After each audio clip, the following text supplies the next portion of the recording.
Hi guys! Today nga ibigay natin ang game schedule ng Alas Pilipinas sa ABC Cup Volleyball for Women's 2026. Siyempre, alam naman nating lahat papalapit na ito dahil mga ganito na ito ngayong June 6 to June 14, 2026. Kaya kaabang-abang at syempre, wag na po nating palampasin ang schedule na ito at dapat natin malaman ng maaga para makapaghanda tayo at talaga namang ibigay ang time para mapanood sila at suportahan.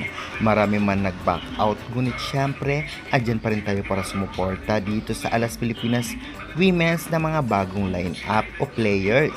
Kaya bago ang lahat guys, please nakikiusap ako. Huwag niyong kalimutan mag-like, comment, subscribe, and pa-hit the notification bell for more valuable updates. Maraming salamat sa support guys. Pa-like and share na rin and i-active ko na itong dati kong YouTube channel na Bekla Volleyball TV. Matagal ako nagpahinga dito dahil na walay ang mga viewers ko. Ganun pa man, sana bumalik na sa dati.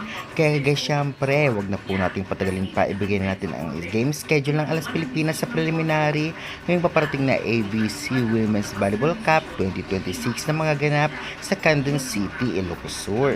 Ito na nga, unang makakaharap nga ng Alas Pilipinas ay ang Uzbekistan sa June 6, 2026, 9pm at syempre susundan sa June 7, 2026, 9pm din makakaharap nila ang bansang Australia at sa June 8, 2026 naman makakaharap ng Alas Pilipinas ang Kyrgyzstan.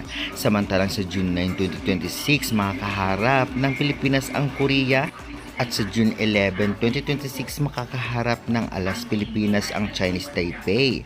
Kung ating makikita, halos parehong time ito 9pm dahil nga tayo ang host country. Ganun pa man maganap ito sa Camden City, Ilocos Sur na tiyak marami ang manonood, hindi lamang sa venue kahit online.